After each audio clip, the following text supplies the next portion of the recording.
তিন জায়গায় প্রয়োজনে মিথ্যা বলা যায়।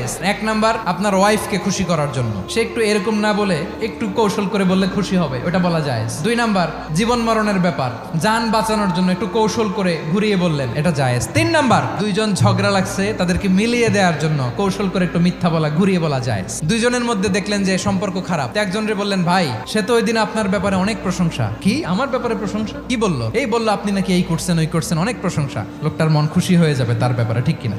আবার তার সাথে যার ঝগড়া, ওরে যে বলুন, ভাই ওই দিন তো সে আপনার অনেক অ্যাপ্রিসিয়েশন করলো, অনেক, সে তো অবাক, কি রে বলে কি? এই যে দুইজনের ব্যাপারে দুইজনের একটু ভালো ভালো কথা বলে দিচ্ছেন, একদিন দেখবেন রাস্তা দিয়ে হাঁটার সময় একে অপরকে সালাম দিয়ে ফেলছে, সালাম দিয়ে বুকে জড়ায় ধরছে, আছে না নাই? আবার মিলমিশ হয়ে গেছে। কিন্তু আমাদের স্বভাব হইলো, দুই প্রতিবেশী যদি একসাথে বসে একসাথে হাঁটে, দূর থেকে দেখলে আমাদের জলে, আছে না নাই? ঘটনা কি? এই দুইটার মধ্যে এত মিল কে? এই দুইটার মধ্যে গিরিঙ্গি লাগানো যায় কিভাবে? আল্লাহর কাছে তওবা করেন, এই মানসিকতার যেন আমরা না হয়, আমরা মিলিয়ে দিব।